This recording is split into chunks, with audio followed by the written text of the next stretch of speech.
I thought San Francisco hit it out of the park. Their first 3 picks will all start. In fact, Solomon Thomas and Reuben Foster will be among their better defensive players halfway through the season.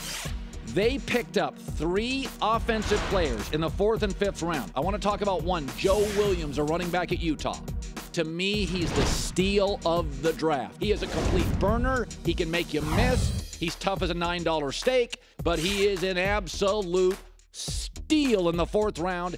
When you hear the Bengals pick Joe Mixon, there's a lot of people out there, Peter, that just go, oh, yeah, the Bengals. Mike Brown, who runs the draft, who owns the team, basically looks at Marvin Lewis and says, this is part of your job. We're going to take some problem children down the line a little bit, Vontaze Burfict, Adam Jones, Joe Mixon, and you handle them. You take care of them. You figure out the right resources, the right scheme, everything like that. And we're going to make really good players out of them, and we're going to manage them as people. Sometimes it works, sometimes it doesn't. John Gruden was a quality control coach back in 92, 93 in Green Bay, and that's when they brought Favre from Atlanta. So he's this unbridled talent, right? Unbelievable arm, but just a gunslinger at heart.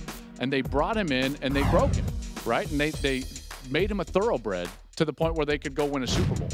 That's what they did. So Andy has seen this firsthand. Well, so has John Gruden. And so when I sit down, the first thing he looks at me and he's like, hey, Glad, what do you think about that Mahomes? and he's kind of giving me the look, and I'm like... And that's what he does. And I'm like, yeah, he can sling it. And he goes, that's what I love. This guy's a gunslinger, man. He's got a little Favre in him, you know what I mean? And I'm like, this is so good. All of these guys with Packer ties to the early 90s, that's what they saw when they saw Patrick Mahomes.